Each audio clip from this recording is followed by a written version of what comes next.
हे पार्थ, जब रणभूमि पर सूर्य अस्त होने को था और कौरवों की सेना अब केवल नाम मात्र की रह गई थी, तब मैंने देखा कि दुर्योधन, जो कभी गर्व और अहंकार की मूर्ति था, अब भय, क्षोभ और हार के एहसास में डूब चुका था। वह जो सदा स्वयं को अजय मानता था, अब एक पराजित योद्धा की भांति अपने गिरे हुए भाग्य को कोस रहा था। और तब उसने भागकर अपने शेष मित्रों अश्वत्थामा, कृपाचार्य और कृतवर्मा से परामर्श किया और यह निर्णय लिया कि वह अब छिपकर जलाशय में शरण लेगा, क्योंकि उसे ज्ञात था कि यदि उसने युद्धभूमि में सामने से युद्ध किया तो वह निश्चित ही मारा जाएगा। और हे अर्जुन, जब युधिष्ठिर को यह समाचार मिला कि दुर्योधन ने स्वयं को एक जलाशय में छिपा लिया है, तब उन्होंने उसे उसके छिपने के स्थान से बाहर निकालने की योजना बनाई। और मैं समय का संचालक जानता था कि यह अंत बहुत समीप है।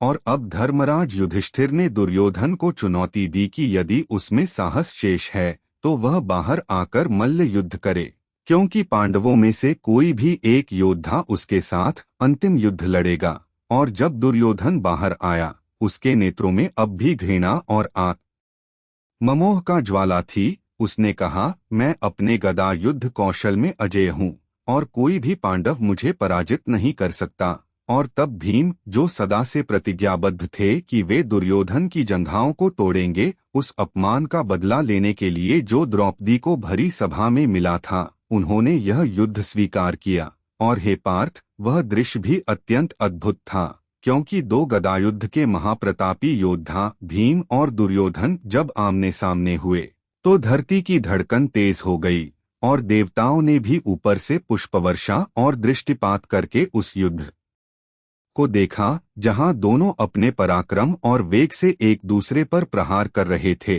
गदा की गूंज, मांसपेशियों की कंपन और रणभूमि का कंपन उस अंतिम निर्णायक क्षण की ओर बढ़ रहा था, जब भीम ने एक छल का प्रयोग करते हुए, जो धर्म की सीमाओं को स्पर्श करता था, दुर्योधन की जंघाओं पर प्रहार किया।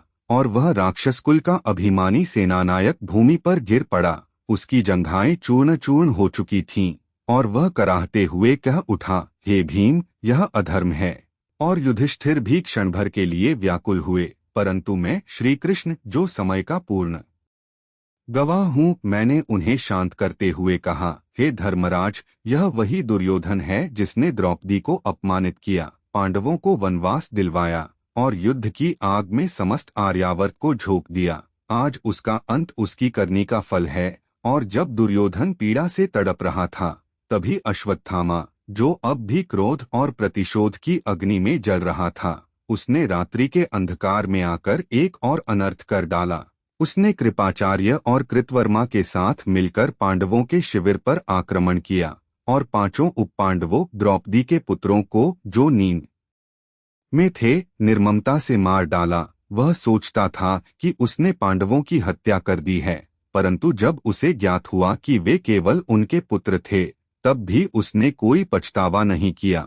और हे पार्थ, जब यह दुखद समाचार द्रौपदी तक पहुंचा, तो उसकी करुण पुकार से आकाश कांप उठा और उसने मांग की कि अश्वत्थामा को पकड़कर उसके इस पाप का दंड दिया जाए। तब तुम अर्जुन अपने रथ पर सवार होकर अश्वत्थामा के पीछे निकले और जब उसका सामना हुआ, तब उसने ब्रह्मास्त्र का प्रयोग किया, परंतु हे पार्थ, तुमने भी ब्रह्मास्त्र चलाया और वह क्षण पूर्ण ब्रह्मांड के लिए संकटमय बन गया, क्योंकि दो ब्रह्मास्त्रों की टक्कर से सृष्टि के अस्तित्व पर संकट आ सकता था।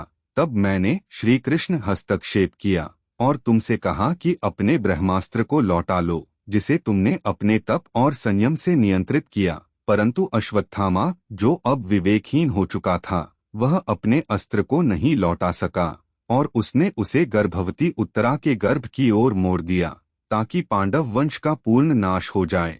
परंतु हे अर्जुन, मैं श्री कृष्ण नारायण रूप में उस गर्भ की रक्षा के लिए स्वयं उपस्थित हुआ और उत्तरा के गर्भ में पल रहे अभिमन्यु पुत्र परीक्षित की रक्षा की। और तभी मैंने अश्वत्थामा को शाप दिया कि वह सहस्र वर्षों तक इस पृथ्वी पर जीवित रहेगा, अपने अपराध का बोझ ढोते हुए एक असहाय प्राणी की भांति। और जब वह शापग्रस्त होकर वहां से विदा हुआ, तब युद्ध का अंतिम अध्याय पूर्ण हुआ और पांडवों ने हस्तिनापुर की ओर वापसी की तैयारी की, किंतु वे विजयी होकर भी अश्रुपूरित नेत्रों से लौटे, क्योंकि जो खोया था, भ्रातृप्रेम, पुत्र, गुरु और संबंध, वह कभी लौटकर न आ सकता था। और इस प्रकार कुरुक्षेत्र की रणभूमि केवल एक विजय का स्थल नहीं रही, वह एक युगांतकारी परिवर्तन का केंद्र बन गई। और मैं, श्री कृष्ण, जो साक्षी और सारथी था, वह जानता था कि यह युद्ध एक युग का अंत था और एक नए युग का आरंभ।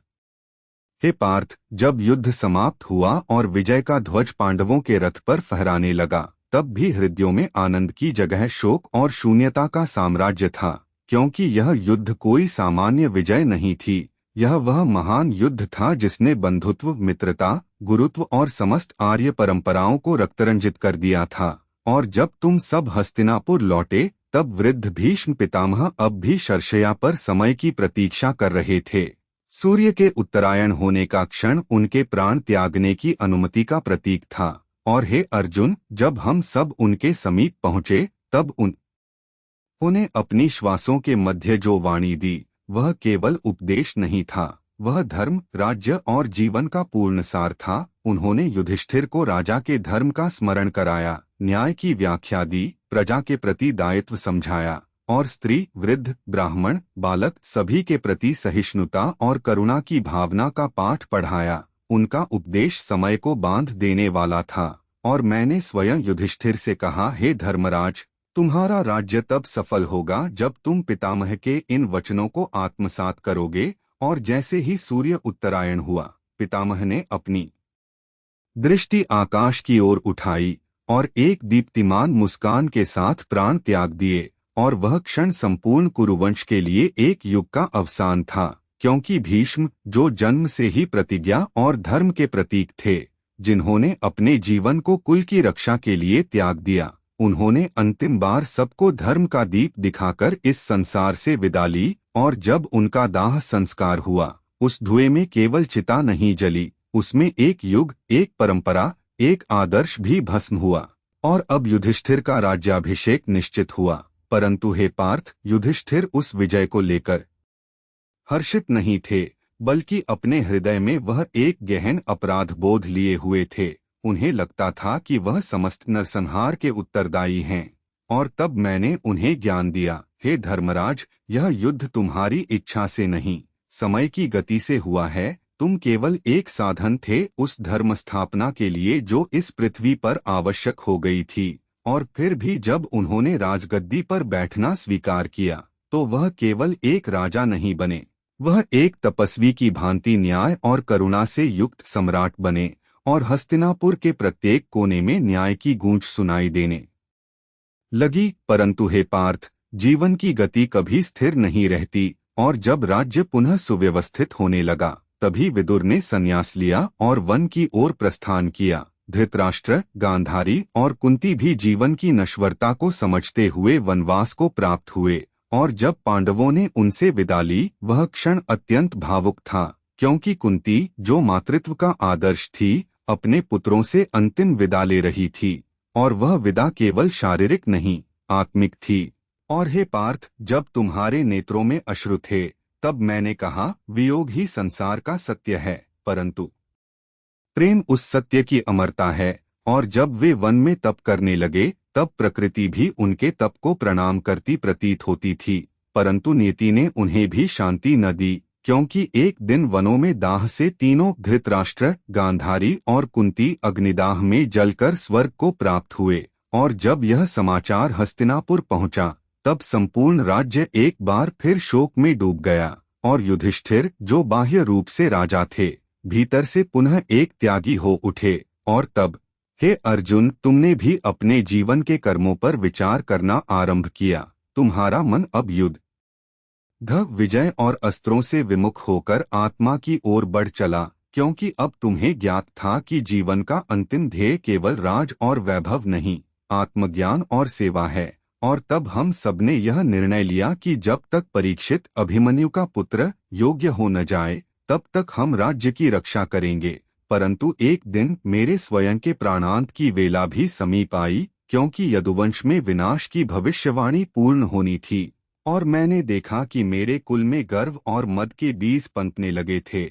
और उस अहंकार ने एक दिन समुद्र तट पर यदुओं के मध्य कलह को जन्म दिया, और वह कलह इतना तीव्र हुआ कि समस्त यदुवंश ने आपस में ही एक दूसरे का विनाश कर डाला, और मैं जो जगत का सृष्टा हूँ उस विनाश को केवल देखता रहा, क्योंकि यह समय का विधान था। और जब बलराम ने भी अपने शरीर का त्याग किया, तब मैं एक वटवृक्ष के नीचे एक योगी की भांति बैठा, और मेरे चरण में एक बहेलिये ने अनजाने में बाण चला दिया, और उस क्षण हे पार्थ मैंने यह देह त्याग दी, क्योंकि मेरा कार्य पूर्ण हो चुका था। और मैंने देखा मेरी आत्मा उस परमधाम की ओर अग्रसर हो रही थी जहां से मैंने यह अवतार लिया था। और तुम्हारे हृदय में जब यह समाचार पहुंचा, तब तुम मौन हो गए, क्योंकि तुमने केवल एक मित्र नहीं, एक सारथी नहीं, बल्कि उस ईश्वर का साथ खो दिया था जिसने तुम्हें गीता का उपदेश दिया, जिसने धर्म की नींव को फिर से स्थिर किया। और हे अर्जुन, वही था प्रारंभ उस अंतिम यात्रा का, जो अब पांडवों को भी धर्म के शिखर से मोक्ष की ओर ले जाने वाली थी। हे अर्जुन, जब काल का चक्र घूमता है, तब वह केवल घटनाओं को नहीं, आत्माओं को भी मोड़ देता है। और जब मेरी लीला इस पृथ्वी पर पूर्ण हुई, तब पांडवों के हृदय में भी एक विचित्र वैराग्य ने जन्म लिया। उस वैराग्य का स्वरूप न तो शोक था, न ही अभिमान, वह था केवल एक गहन बोध की इस संसार की सारी विजय, वैभव और सुख दुख की अनुभूति अंतः शून्य की ओर ले जाती है। और हे धर्मराज युधिष्ठिर, तुम जो सदा सत्य और धर्म की रक्षा में तत्पर थे, अब स्वयं ही राज्य की मोहमाया से ऊपर उठने लगे थे, क्योंकि जब यदुवंश का अंत हुआ, श्री कृष्ण पृथ्वी से प्रस्थान कर गए और पुरानी पीढ़ी वनों में तपस्या करते हुए अग्निदाह में विलीन हो गई, तब तुम्हारा मन बार बार यही प्रश्न पूछता था, अब क्या शेष है, किसके लिए राज्य, किसके लिए यह प्रासाद, यह सिंहासन, यह स्वर्णमंडित ध्वजा, जब उस पर बैठने वाले ही मृत्यु के सामने नतमस्तक हो चुके हैं। और हे भीम, थे नकुल, हे सहदेव, थे अर्जुन, जब तुम सबने देखा कि तुम्हारे युद्ध के साथी, गुरुजन, पुत्र, भ्राता सभी एक एक कर कालगति में विलीन हो चुके हैं, तब तुम सबने भी यह निश्चय किया कि अब इस पृथ्वी पर शेष जो समय है वह केवल आत्म साक्षात्कार और ब्रह्मा के मिलन हेतु होना चाहिए। और तब युधिष्ठिर ने अपने पौत्र परीक्षित का राज्याभिषेक कर हस्तिनापुर का दायित्व सौंपा, और तुम सबने वन की ओर प्रस्थान किया। वह वनगमन वैसा नहीं था जैसा किसी राजा का होता है, न साथ में कोई शस्त्र, न अश्व, न रथ, न सेवक, केवल एक धोती, एक कमंडल और हृदय में प्रभु की स्मृति लिए तुम पांचों भ्राता और द्रौपदी हिमालय की ओर अग्रसर हुए।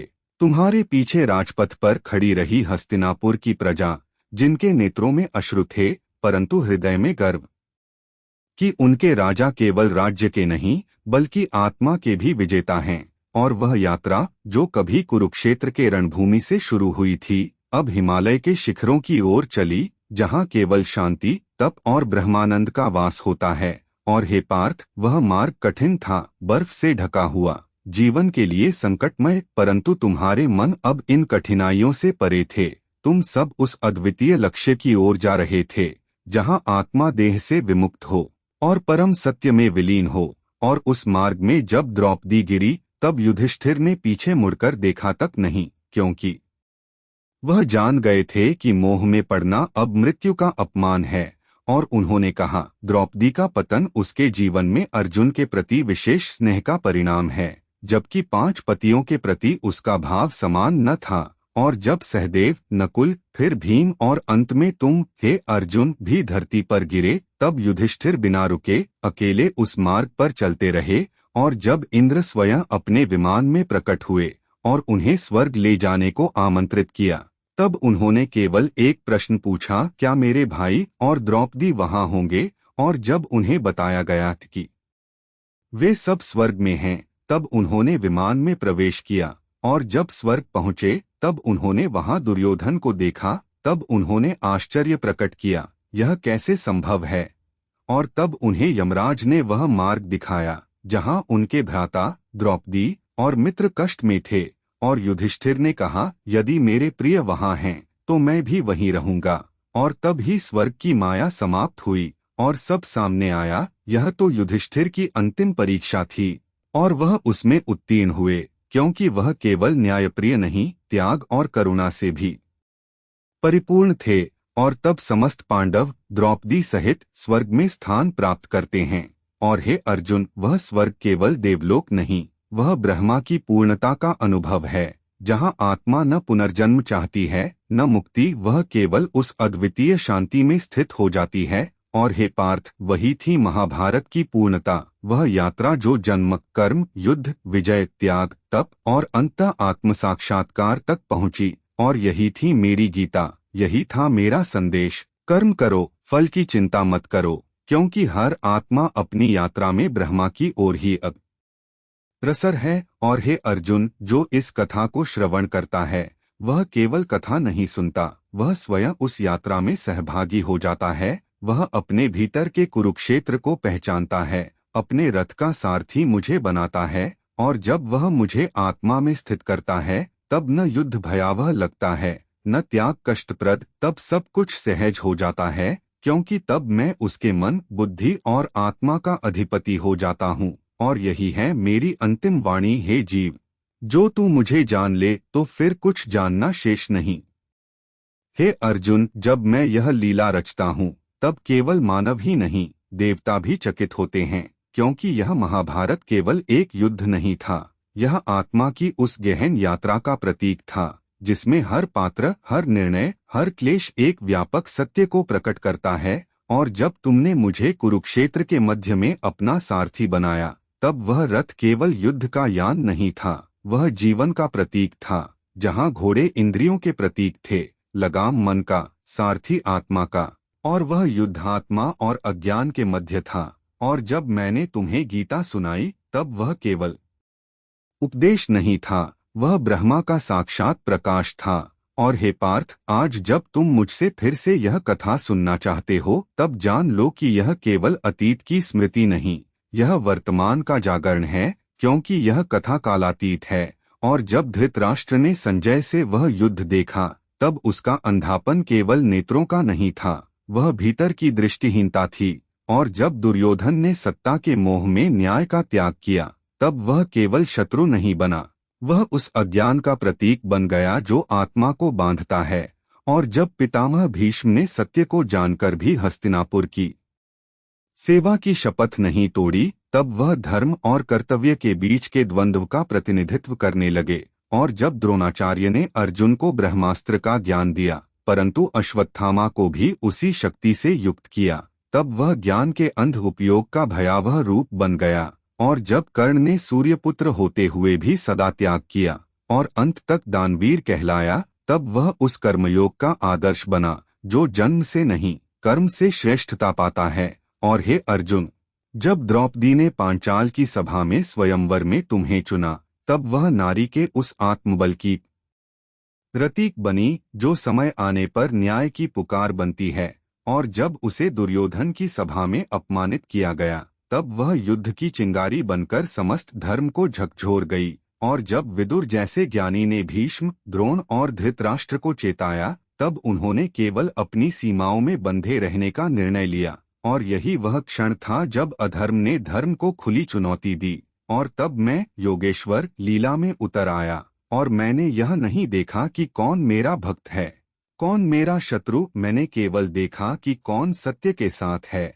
और जब तुम्हें मोह हुआ और तुमने गंदिवा छोड़ दिया तब वह क्षण हर आत्मा के जीवन में आता है जब वह भ्रमित होती है, परंतु उसी क्षण यदि वह अपनी आत्मा की वाणी सुने तो उसे समाधान मिलता है। और वह वाणी ही थी गीता जो मैंने तुम्हें सुनाई और जो युगों तक इस संसार का प्रकाश बनी रहेगी। और हे धनंजय, जब युद्ध छिड़ा तब वह केवल अस्त्रों का प्रहार नहीं था, वह निर्णयों की परीक्षा थी, जहां हर क्षण में धर्म और अधर्म के मध्य सूक्ष्म भेद को पहचानना था। और जब अभिमन्यु चक्रव्यूह में गया और वीरगति को प्राप्त हुआ तब वह उस ज्ञान की पुकार था जो अधूरा रह जाए तो विनाश का कारण बनता है।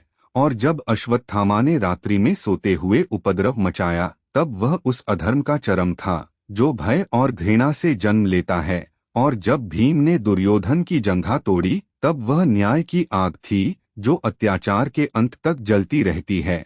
और जब युधिष्ठिर ने दुर्योधन के मरणोपरांत उसे जलांजलि दी, तब वह उस क्षमा का प्रतीक बना जो केवल सत्य के मार्ग पर चलने वाला ही दे सकता है। और जब गांधारी ने अपने नेत्र खोलकर केवल एक क्षण के लिए भीम को श्राप दिया, तब वह उस पीड़ा की अग्नि थी जो पुत्र शोक में धर्म तक को चुनौती दे सकती है। और हे अर्जुन, यही महाभारत है, एक ऐसी यात्रा जिसमें हर आत्मा अपना प्रतिबिंब देख सकती है। और जब जब कोई इसे श्रवण करता है, वह स्वयं को खोजने निकल पड़ता है। और जब मैं यह कथा दोहराता हूँ, तब वह केवल शब्द नहीं होते, वे चेतना के मंत्र होते हैं जो आत्मा को जागृत करते हैं। क्योंकि जब तक आत्मा अंधकार में है, तब तक महाभारत चलता रहता है। और जब वह ब्रह्मा को पहचान लेती है, तब वह युद्ध शांति में बदल जाता है, और वही है मोक्ष की प्राप्ति। हे पार्थ, अब मैं तुझे उस कालखंड की कथा सुनाता हूँ जब कुरु वंश में धर्म और अधर्म के बीच की रेखा धुंधली होने लगी थी, जब कौरवों और पांडवों की किशोरावस्था समाप्त हो रही थी और युवावस्था का आरंभ हो चुका था। तब मनुष्य मात्र के भीतर की महत्वाकांक्षाएं, वासना, स्पर्धा और अधिकार की लालसा हृदय में प्रस्फुटित होने लगी थी। और तब हस्तिनापुर के महलों में न केवल उत्सव होते थे, अपितु भीतर ही भीतर विष का संचार भी हो रहा था। दुर्योधन अपने 100 भाइयों के साथ एक ऐसा गठजोड़ बना रहा था जो सत्ता की सीढ़ियों को छल, कपट और षड्यंत्र से चढ़ने का अभ्यासी था, जबकि युधिष्ठिर धर्म की डगर पर धीरे धीरे चल रहा था। और तुम्हारे हृदय में, हे अर्जुन, उस समय केवल धनुर्विद्या की साधना थी, एकाग्रता ऐसी कि चिड़िया की आंख को भेदने का संकल्प ही तुम्हारी पहचान बन गया था। और भीम, जो अपनी बलशाली भुजाओं के कारण वनों में सिंह और राक्षसों से युद्ध करता था, वह सदैव कौरवों की आंखों की किरकिरी रहा, विशेषतः दुर्योधन के लिए, क्योंकि भीम की शक्ति ही उसकी कुंठा का कारण थी। और नकुल, सहदेव, जो तप और नीति में श्रेष्ठ थे, वे भी धीरे धीरे अपने आभामंडल से समस्त सभा को आकर्षित करने लगे, जिससे दुर्योधन और शकुनी को यह भय सताने लगा कि यदि समय रहते इन पांडवों को हटाया नहीं गया, तो सिंहासन उनके हाथ से सदा के लिए चला जाएगा। और तब प्रारंभ हुआ षड्यंत्रों का वह काला दौर, जहां पहले वास को जला देने की योजना बनाई गई, लाक्षागृह की अग्नि को मित्रता के आवरण में छुपाकर पांडवों को मृत्यु देने का प्रयास किया गया। परंतु विदुर, जो धर्म के प्रतीक थे, उन्होंने सांकेतिक भाषा में पांडवों को सचेत कर दिया। और तुम सब मां कुंती के साथ उस रात अग्नि के मध्य से निकलकर वनों में जा पहुँचे, जहां प्रारंभ हुई तुम्हारी जीवन की सबसे कठोर परीक्षा, अज्ञातवास की, दुष्कर जीवन की, छिपकर जीने की। जहां एक दिन वनों में घूमते हुए जब तुम एक ब्राह्मण की पुकार सुनकर उसके अपहरित गौ को छुड़ाने गए, तब वहां बकासुर से भीम का भयंकर युद्ध हुआ, और वह तामसिक राक्षस भीम की गदा के एक ही प्रहार में मृत्यु को प्राप्त हुआ, जिससे वनों में निवास कर रही जनता को एक नया रक्षक मिला। और हे पार्थ, वह समय था जब द्रौपदी के स्वयंवर की घोषणाएं चारों दिशाओं में गूंज रही थीं, और तुम पांचों भाई ब्राह्मण वेश में उसी नगरी में पहुंचे जहां द्रुपद ने उस चक्रव्यूह को रचा था जिसमें मत्स्य की आंख को केवल वही वीर भेद सकता था जो आत्मसंयमी, पराक्रमी और चित्त की स्थिरता में अद्वितीय हो। और जब तुमने वह धनुष उठाया जिसे कई राजाओं ने छूने भर की चेष्टा में अपने हाथों को घायल कर लिया था, तब संपूर्ण सभा स्तब्ध हो गई। और जब एक ही बाण में तुमने मत्स्य की आंख को भेदा, तब द्रुपद को ज्ञात हुआ कि यह कोई साधारण ब्राह्मण नहीं, अपितु कोई महावीर है। और जब द्रौपदी ने वरमाला तुम्हारे गले में डाली और तुम अपने भ्राताओं के साथ घर लौटे, तब मां कुंती ने बिना देखे ही कह दिया, जो लाए हो सब मिलकर बांट लो। और उसी क्षण धर्मराज ने यह निर्णय लिया कि द्रौपदी पांचों पांडवों की पत्नी बनेगी। यह निर्णय धर्म और सत्य की मर्यादा में था, क्योंकि मां की वाणी धर्म की वाणी मानी गई। और यहीं से प्रारंभ हुई उस स्त्री की कथा जो नारी शक्ति, न्याय और प्रतिशोध का प्रतीक बनी, द्रौपदी की, जिसने न केवल तुम्हारे जीवन में अपार प्रेरणा दी, बल्कि वह समस्त महाभारत की केंद्रीय शक्ति बन गई। और हे अर्जुन, जब द्रुपद को ज्ञात हुआ कि तुम सब पांडव हो, मृत नहीं हुए, तब उन्होंने हस्तिनापुर को संदेश भेजा और वहां के समस्त मंत्री और गुरुजन हस्तिनापुर से कुंभकर्णी निद्रा से जागे और पांडवों को आधे राज्य का प्रस्ताव देकर इंद्रप्रस्थ बसाने को कहा, जो एक शुष्क भूमि थी, परंतु तुम्हारे पुरुषार्थ ने उसे एक अद्वितीय नगरी में परिवर्तित कर दिया, जहां धर्म का शासन, न्याय की गूंज और वीरता का वास था। और वही नगरी, वही उत्सव, वही वैभव दुर्योधन को चुभने लगा। और यहीं से प्रारंभ हुआ डाइस गेम का वह षड्यंत्र जो इस महायुद्ध की नींव बना, जिसे मैं तुझे अगले भाग में विस्तार से सुनाऊंगा, क्योंकि अब तू जान चुका है कि यह कथा केवल युद्ध की नहीं, आत्मा के जागरण की है।